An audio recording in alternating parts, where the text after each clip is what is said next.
मागील 15 वर्षापासून 3 लाख शेतकऱ्यांनी आत्महत्या केल्यात. त्यातल्या महाराष्ट्रामध्ये 60,000 शेतकऱ्यांनी आत्महत्या केली. 10-15 वर्ष अगोदर तयार झालेली समस्या नाही. ही एक जुनाट समस्या आहे, क्रोनिक समस्या आहे. स्त्रियांमुळे शेतीचं स्त्रीकरण वाढत आहे. शेतीमध्ये आत्महत्या करणारा नेमका आहे कोण? तो शेतकरी आहे की शेतमजूर आहे? तर सरकारला कितपत जबाबदार धरता येईल शेतकऱ्यांच्या आत्महत्येसाठी? सरकारने मलमपट्टी न करता मूळ जो आजार आहे त्याच्यावर हात घातला पाहिजे. की गोरगरिबासाठी जर 100 पैसे खाली पाठवत असेल दिल्लीची सरकार, तर गोरगरिबापर्यंत त्या 100 पैशापैकी केवळ 20 पैसेच पोहोचतात. शास्त्रज्ञ इथे बसून चंद्राचं काय होत आहे ते ॲक्युरेट सांगू शकतो आणि ते तुमच्यापर्यंत पोहोचते देखील. पण तलाठ्याचं काय? तो आहे का हजर? तर या आत्महत्या थांबवण्यासाठी सरकारने काय केलं पाहिजे? त्याचं नावानं राजकारण करायचं तर त्याला एक खास नावं जोडले जातात.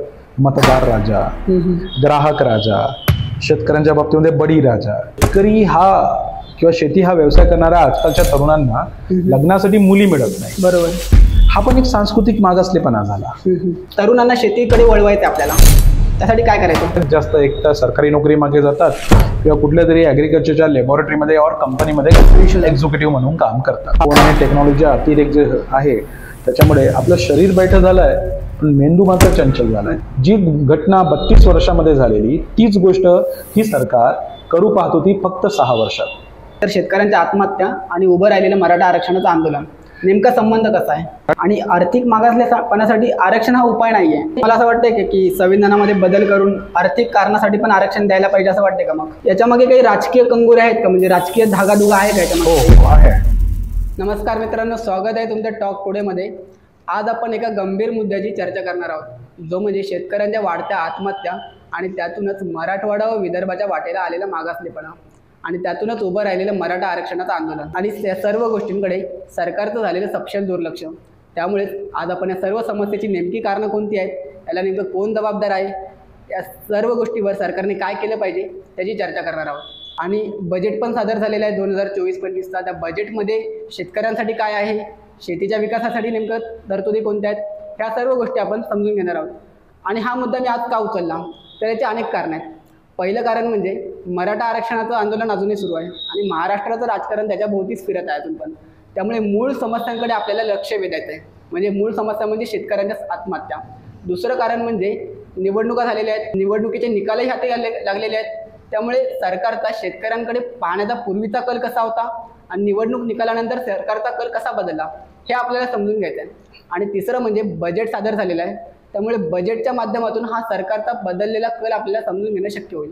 चौथं कारण म्हणजे कोणत्याही समस्येवर चर्चा करण्यासाठी कारण लागत नाही, कारण की समस्या या विकासासाठी अडथळा असतात. त्यामुळे समस्येवर चर्चा केलेली जास्तच बरी असते आणि समस्येतूनच उपाय निघतात.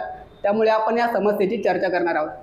या सर्व समस्येची चर्चा करण्यासाठी टॉक टुडे आणि प्रज्ञा प्रबोधिनी करिअर अकॅडमी नागपूर यांच्या संयुक्त विद्यमाने हा पॉडकास्ट आम्ही तुमच्यासाठी आयोजित करत आहोत.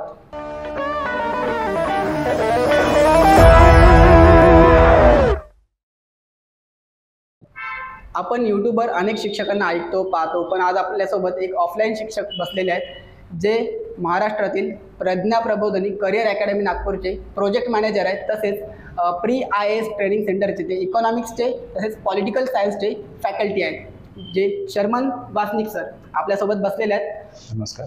खूप खूप धन्यवाद सर, तुम्ही आमच्या चॅनलमध्ये आल्याबद्दल. पहिला प्रश्न आहे की शेतकऱ्यांच्या आत्महत्येची नेमकी कारणं कोणती आहेत? म्हणजे भारतामध्ये मागील 15 वर्षापासून 3 लाख शेतकऱ्यांनी आत्महत्या केल्यात. त्यातल्या महाराष्ट्रामध्ये 60,000 शेतकऱ्यांनी आत्महत्या केली. आणि म्हणजे उत्तर भारतापेक्षा महाराष्ट्रातील शेतकऱ्यांचंच प्रमाण जास्त का आहे?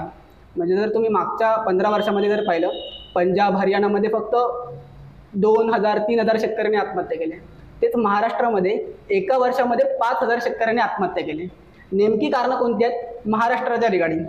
बरं, आता जसं तुम्हाला प्रश्न विचारला महाराष्ट्रातील शेतकऱ्यांच्या आत्महत्याबद्दल, मध्यंतरी माझ्या माहितीमध्ये एक बातमी आली. ती बातमी अशी होती, महाराष्ट्र सरकारचं जे मदत आणि पुनर्वसन विभाग आहे त्याला कोणीतरी राईट टू इन्फॉर्मेशनच्या अंतर्गत माहिती विचारली की महाराष्ट्रात नेमका आत्महत्या किती झाल्या.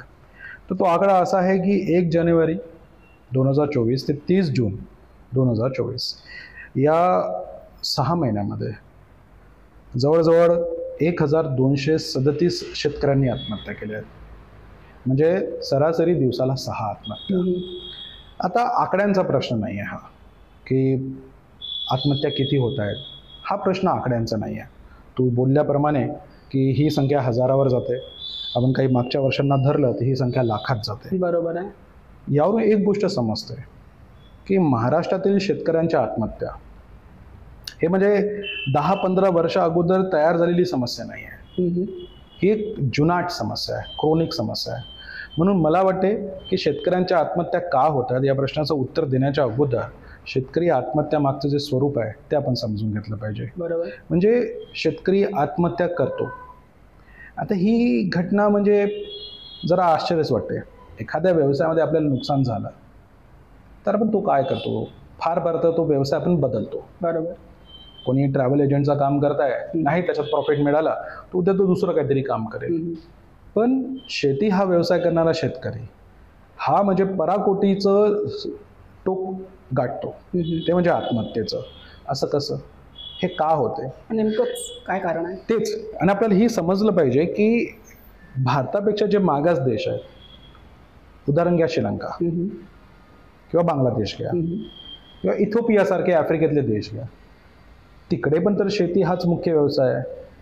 मग तिथला शेतकरी आत्महत्या करत नाही किंवा तिथल्या शेतकऱ्याची आत्महत्येची समस्या अशी जुनाट होत नाही, मग ती भारतातच का होत आहे? म्हणून मला वाटते की शेतकऱ्यांच्या आत्महत्येकडे ना आपण थोडासा सर्वकष नजरेनं पाहायला पाहिजे. जसं शेतकऱ्याच्या आत्महत्येचे परिणाम काय होत आहेत. शेतकऱ्यांच्या आत्महत्येचा पहिला परिणाम काय होते की हा घरचा माणूस आत्महत्या करतो, मग ती शेती राहून जाते, ती करते कोण? तर त्याच्यावर अवलंबून असलेल्या स्त्रिया, त्याची बायको वगैरे करते. आणि हे एक प्रमुख कारण आहे आपल्या देशामध्ये की स्त्रियांमुळे शेतीचं स्त्रीकरण वाढत आहे. स्त्रीकरण का वाढत आहे? कारण शेतकरी पुरुषांची आत्महत्या होत आहे. बरोबर. हा एक मुद्दा आहे. दुसरी अजून आपण गोष्ट बघितली पाहिजे की शेतकऱ्यांच्या आत्महत्या कुठे होत आहेत, कोण ते शेतकरी आत्महत्या करत आहेत. तर जी आकडेवारी आपल्याला प्राप्त होते ती प्राप्त होताना असं दिसते की त्याच्यामध्ये पुणे विभाग याच्यामध्ये आत्महत्या करणाऱ्या शेतकऱ्यांचं प्रमाण कमी आहे, कोकण विभागाचं कमी आहे आणि विदर्भाचं आणि मराठवाड्याचं प्रमाण जास्त आहे. काहीतरी साम्य आहे ना या भागामध्ये.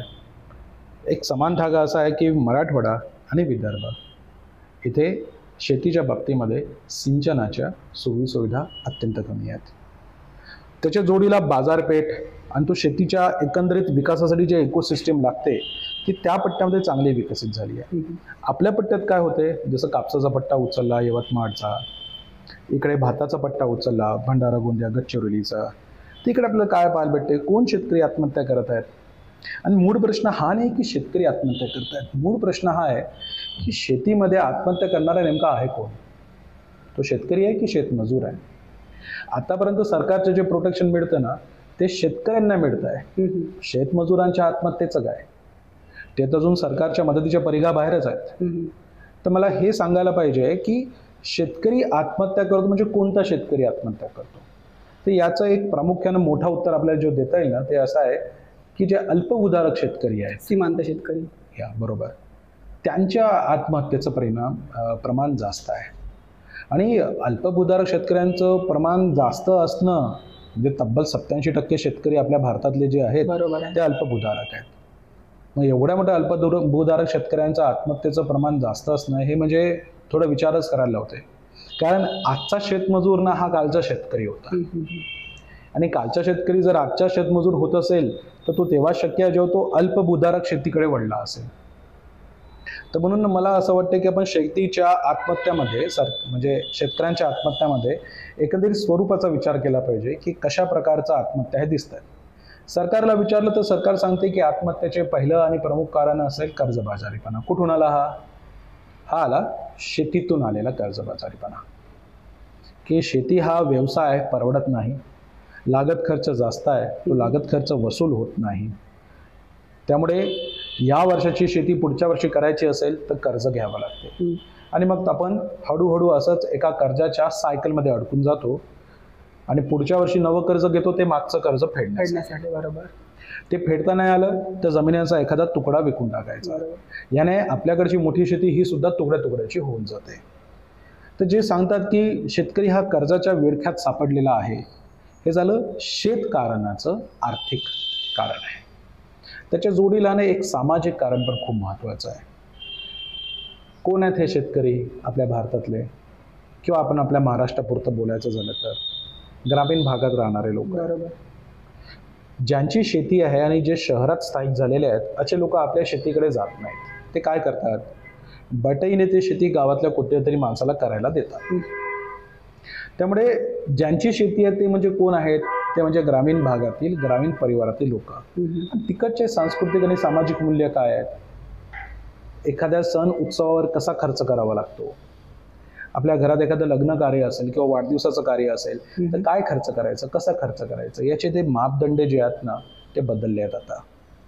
आता होऊ दे खर्च, अशा पद्धतीने शेतकरी सुद्धा आपल्या घरच्या लग्न कार्यामध्ये खर्च करतो. परिणामी त्याला ह्या कामासाठी सुद्धा कर्ज घ्यावं लागते, घरगुती कामासाठी सुद्धा कर्ज घ्यावं लागते. म्हणजे एक तर शेतीतून कर्ज येत आहे, प्लस सामाजिक आणि सांस्कृतिक दबाव तिथून कर्ज येत आहे. राईट. त्याच्यामुळे काय होऊन राहिलेलं आहे की शेतकरी हा वळतो आहे. ठीक आहे, म्हणजे किफायतशीर उद्योगापासून तो सरळ वळतो आहे अशा ठिकाणी, ज्या ठिकाणी त्याला दुसरं कोणतं ऑल्टरनेटिव्ह राहत नाही. बरोबर. आपण हे समजून घेतलं पाहिजे की शेतकरी हा फक्त एक व्यावसायिक नाही, तो एक व्यक्ती आहे. एक व्यक्ती आपल्या जीवन संपवण्याचं शेवटचं टोक उचलतो. याचा अर्थ त्याच्याकडे दुसरा ऑल्टरनेटिव्ह त्यावेळेवर नाही आहे. आणि आपली असमर्थता म्हणजे तुझी, माझी किंवा समाजाची आणि एकंदरीत सरकारची असमर्थता हे आहे की आपण आत्महत्या करणाऱ्या शेतकऱ्याला दुसरा ऑल्टरनेटिव्ह देऊ शकलो नाही आहे. म्हणून शेतीच्या आत्महत्येची कारणं जी आहेत ना, ती आर्थिक पण आहेत, ती सामाजिक पण आहेत, ती आपले सांस्कृतिक पण आहेत. सर, शेतकऱ्यांच्या आत्महत्येसाठी सरकारला कितपत जबाबदार धरता येईल? म्हणजे सरकारच्या धोरणांचा, कायद्यांचा प्रचंड प्रभाव पडतो. निवडणुकीपूर्वी शेतकऱ्यांनी जे आंदोलन केलं हरियाणा पंजाब बाँड्रीवर, तर ते सरकारने तुडवून लावलं. तसेच आंतरराष्ट्रीय पातळीवर कांद्याला जो भाव आलता, तर तेव्हाच महागाईचं कारण देऊन सरकारने निर्यात बंदी लावली आणि त्याचं महाराष्ट्रातील शेतकऱ्यांना प्रचंड नुकसान झालं. तर सरकारला कितपत जबाबदार धरता येईल शेतकऱ्यांच्या आत्महत्येसाठी? मुळात असं पण सरकार काय करते शेतीसाठी, जर आपण ह्या प्रश्नाकडे जर जाऊ तर आपल्याला आपण सरकारची जबाबदारी निश्चित करता येते. आता कसं आहे, सरकार काय करतं शेतीसाठी आपण जर असं म्हटलं तर सरकार शेतकऱ्यांना बी बियाणे खरेदी करण्यामध्ये मदत करते. बरोबर. सिंचनाच्या सुविधा देते, त्यांना पाणी वगैरे देते, वीज वगैरे देते. या गोष्टी सरकार तर करतच आहे. पण जो शेतकरी आत्महत्या करतो किंवा आत्महत्याग्रस्त शेतकऱ्याचे जे कुटुंब आहे किंवा शेतकऱ्याने आत्महत्येचं पाऊल उचलू नये म्हणून जे काय करायचं आहे, त्याच्यात सरकार काय करत आहे, शेतकऱ्यांना आधार देण्याचा प्रयत्न करत आहे काउन्सिलिंग करून. और शेतकऱ्यांना वार्षिक काही पैसे द्यायचे मदतीच्या नावाखाली, जसं प्रधानमंत्री शेतकरी सन्मान योजनेमध्ये 6,000 रुपये वर्षाला दिले जातात. और शेतकरी कशाने आत्महत्या करतो आहे, शेतकरी आत्महत्या याच्याने करतो आहे का, कर्ज बाजारी झाला म्हणून करतो आहे का, तर मग एक काम करूया, शेतकऱ्यांच्या कर्जाचं व्याज माफ करूया, किंवा ते नाही जमलं तर अख्खंच अख्खं कर्जच माफ करूया. पण हे सगळे कामं जे सरकार करत आहे, हात फक्त तात्पुरता इलाज झाला, बरोबरची मलमपट्टी झाली, बरोबर, आजाराचा उपचार नाही झाला. त्यामुळे सरकारची जी ध्येय धोरणे आहेत, मला असं वाटते की ते वरच्या मलमपट्टीवर केंद्रित न राहता जो मूळ आजार आहे शेतीचा, आणि तो काय आहे, तो आहे शेती क्षेत्राची उत्पादकता ती वाढवायची कशी. ती प्रचंड कमी आहे आपल्या देशामध्ये. शेतीची उत्पादकता वाढवण्यासाठी जे काय पावले उचलावं लागतील, त्यासाठी शेतीमध्ये ना दीर्घ कालावधीचे आणि प्रचंड असे बदल करण्याची गरज आहे. ही केवळ एखाद्या ठिकाणी ॲक्सिडेंट झाला की पुन्हा होऊ नये म्हणून जसं आपण तिथे स्पीड ब्रेकर बांधतो ना, तशी ही वरवरची मलमपट्टी आहे.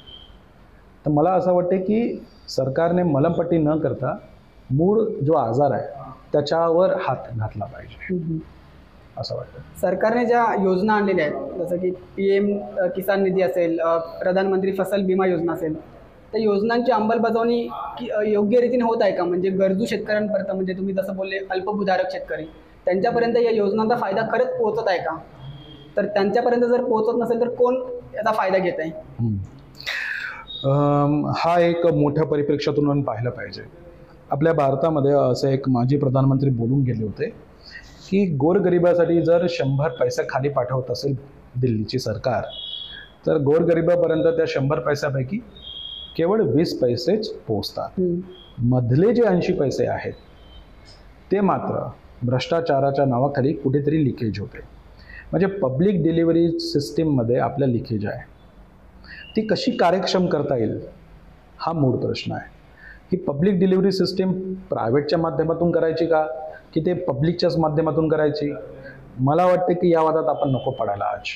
तर मला असं वाटते की ते एका प्रसिद्ध व्यक्तीचं म्हणणं आहे ना, चायनाचे डेंग जिओपिंग, की मांजर काळी की गोरी याच्याशी घेणं देणं. Xi Jinping. हां, मांजर काळी की गोरी याच्याशी घेणं देणं आहे. ती उंदीर पकडते का याच्याशी घेणं देणं आहे. तर मूळ समस्या आहे ती ही की सरकार ज्या योजना सुरू करते ते ऑफकोर्स चांगल्या इंटेन्शनच, बरोबर आहे, कार्यक्षम पद्धतीने त्या योजनांची डिलिव्हरी होणे हे बऱ्याच गोष्टीवर अवलंबून आहे. उदाहरण, माहिती. किती गरजूचे शेतकरी आहेत, कोणत्या प्रकारचे शेतकरी आहेत, याची राज्यनिहाय जिल्हानिहाय माहिती आहे का आपल्याकडे उपलब्ध? आणि त्या माहितीमध्ये वेळेनुसार आणि स्थितीनुसार जे बदल होतात ते आपण बदल अंतर्भूत करतो आहे का? ते एकीकडे डेटाचे आपल्याकडे कमी आहे, कारण मुळात आपलं शेती क्षेत्र हे असंघटित क्षेत्र आहे, भारतातलं सर्वात मोठं खाजगी असंघटित क्षेत्र. त्यामुळे सरकारी योजना सरकार जे करते ते करते, पण त्याचा लाभ पुरेपूर आणि ज्याला टार्गेट केला त्याच्याचपर्यंत पोहोचलं पाहिजे, याच्यासाठी आपल्या यंत्रणा कुठे ना कुठेतरी कमी पडतात आणि कुठे ना कुठेतरी ते भ्रष्टाचाराला वाव देतेच. आणि सर, या अंमलबजावणी न होण्यामध्ये मेन चॅलेंजेस कोणते आहेत तुमच्यामध्ये? आकडेवारीच्या भाषेत सांगायचं झालं तर कसं सांगताल? पहिला जो चॅलेंज आहे ना तो म्हणजे ती यंत्रणा, प्रशासनाची यंत्रणा. दिल्ली म्हणा ते गाव म्हणा, हे म्हणजे मी तो एक विरोधाभास सांगतो गमतीचा भाग म्हणून. आपले शास्त्रज्ञ इस्रोचे बँगलोरमध्ये बसून चंद्रयानाला कंट्रोल करू शकतात. बरोबर. पण पाऊस पडला जास्तचा, अति जास्त पाऊस झाला किंवा एखादा चक्रीवादळ आला तर ते जे नुकसान होतं पिकांचं त्याची तपासणी करायला आपल्याला महिने लागतात. बरोबर. म्हणजे शास्त्रज्ञ अपडेट आहेत, पण आमचा तलाठी मात्र हजर नाही. म्हणजे शास्त्रज्ञ इथे बसून चंद्राचं काय होतं आहे ते ॲक्युरेट सांगू शकतो आणि ते तुमच्यापर्यंत पोहोचते देखील, पण तलाठ्याचं काय, तो आहे का हजर? आपण असे नाही म्हणू शकत की ते कार्यक्षम नसते, कामाच्या बोजा त्यांच्यावरही असतं. तर मला असं वाटते की जी डिलिव्हरी सिस्टीम आहे प्रशासनाची, त्याच्यातला पहिला चॅलेंज जो आहे तो आहे मॅनपॉवरचा. तर ते मॅनपॉवर वाढवण्याची गरज आहे पहिला. दुसरा चॅलेंज आहे डेटाचा, तर त्याच्यासाठी तंत्रज्ञानाची गरज आहे. आणि तिसरा जो एकंदरीत चॅलेंज आहे तो म्हणजे शेती क्षेत्राचं जे असंघटितपणा आहे ना त्याच्यावर वार करण्याची गरज आहे, त्याला संघटित करण्याची गरज आहे. जोपर्यंत हे ॲडमिनिस्ट्रेटिव्ह चॅलेंजेस आपण पार करत नाही तोपर्यंत वरून निघालेली कुठलीही मदत थेट शेतकऱ्यापर्यंत पोहोचते का याची आपण फक्त अंदाजच बांधू शकतो. आपण आकडेवारी पाहिली शेतकऱ्यांच्या आत्महत्येची. 2022 मध्ये जवळपास 11,000 शेतकऱ्यांनी आत्महत्या केल्यात. तर आकडेवारीच्या भाषेत जर बघायचं झालं तर खूप तो आकडा मोठा आहे. तर या आत्महत्या थांबवण्यासाठी सरकारने काय केलं पाहिजे? ओके, सरकारने वरवरची मलमपट्टी करू नये मला असं वाटतं, आणि शेतीच्या मूळ समस्येकडे लक्ष द्यावं. शेती हा उद्योग कसा होईल आणि शेतीमध्ये इन्कम कसे वाढतील, राईट, यावर सरकारने लक्ष दिलं पाहिजे. आणि ही जी समस्या आहे शेतीच्या या गोष्टीची, याच्यावर बऱ्याच लेखकांनी बऱ्याच विद्वानांनी बोलला गेलेला आहे. मूळ प्रश्न हा राजकीय इच्छाशक्तीचा आहे. आपल्या देशामध्ये ना काय आहे की थोडंसं तुम्हाला या गोष्टी थोडं कॉन्ट्राडिक्टरी वाटतील, की ज्याचं नावानं राजकारण करायचं तर त्याला एक खास नावं जोडले जातात. मतदार राजा, ग्राहक राजा, शेतकऱ्यांच्या बाबतीमध्ये बडी राजा. म्हणजे वरवर आपल्या राजकारणी दिवसरात्र यांच्या नावं घेत असतात, यांच्यासाठी हे करतो ते करतो ते करतो, पण प्रत्यक्षात तसं काही देत नाही. बरोबर आहे.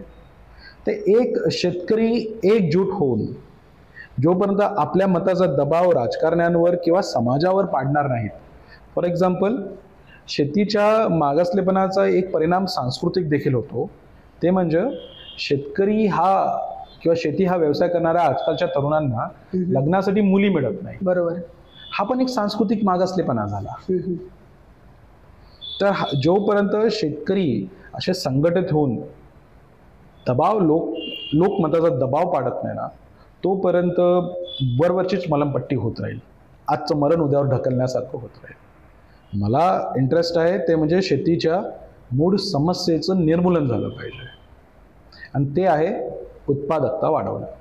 मग हे उत्पादकता वाढवण्यासाठी काय काय करता येईल, तर माझ्या माहितीप्रमाणे 6 एकंदरीत गोष्टीवर आपण फोकस केला पाहिजे. ते मी हळूवार सांगत जाईल. ठीक आहे सर. तुम्ही म्हणले की तरुण जे ते शेतीला बाजूला सारून दुसरीकडे वळत आहेत. ठीक आहे. तर शेतीमध्ये उत्पादकता खूपच कमी आहे, त्याच्यामागे ते कारण आहे. तर मग तरुणांना शेतीकडे वळवण्याची गरज आहे. तर ती कसं काय करता येईल, म्हणजे जो सांस्कृतिक जो प्रभाव आहे तो कसा दूर करता येईल? तरुणांना शेतीकडे वळवायचं आपल्याला, त्यासाठी काय करायचं? बघा, याचं एक बोलकं उदाहरण म्हणजे कसं, ॲग्रिकल्चर युनिव्हर्सिटीमधून जे लोक ग्रॅज्युएट होतात, ॲग्रिकल्चर ग्रॅज्युएट, त्यातले किती लोक आपल्या घरच्या शेतीकडे वळतात? खूपच कमी. बरोबर. म्हणजे शेतीचं आधुनिक शिक्षण घेऊन आपण त्या शिक्षणाचा वापर आपल्याच घरच्या शेतीमध्ये करावा, वेगवेगळे प्रयोग करावे, शेतीची उत्पादकता वाढवावी, असा विचार किती विद्यार्थ्यांना येत असेल?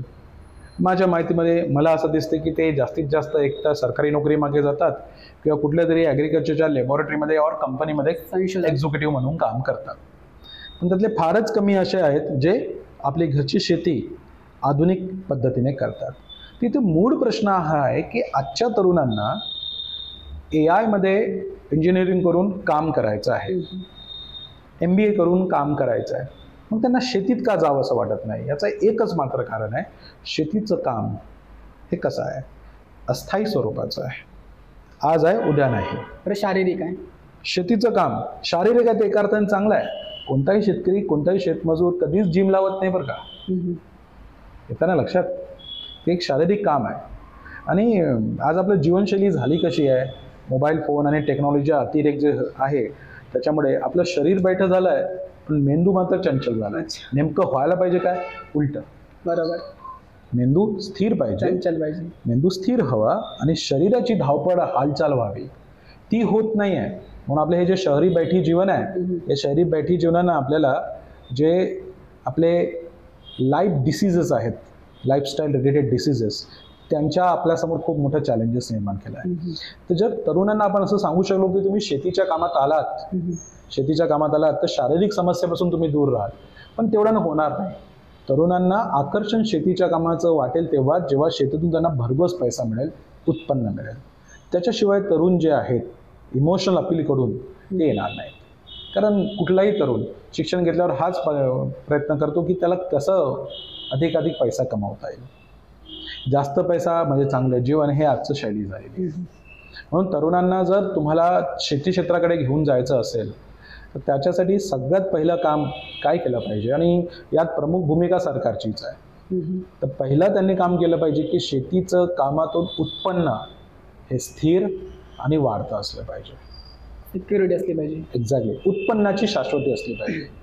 आता 2016 साली सरकारनं एक खूपच महत्त्वाकांक्षी घोषणा केली होती की 16 पासून ते 2022 या 6 वर्षामध्ये शेतकऱ्यांचं उत्पन्न आम्ही दुप्पट करणार. आता ते झालं की नाही झालं हा स्वतंत्र एक संशोधनाचा विषय आहे. पण मात्र मला तुला इथे सांगायचं आहे की असं मागच्या टाइमला शेतकऱ्यांचं उत्पन्न दुप्पट व्हायला 32 वर्ष लागलेली होती. जी घटना 32 वर्षामध्ये झालेली, तीच गोष्ट ही सरकार करू पाहत होती फक्त 6 वर्षात. आता झालंय का? शेतकऱ्यांचं उत्पन्न दुप्पट झालंय का? याचे उत्तर मला वाटते तू स्वतःला विचारलं तर तुला माहीत असतील.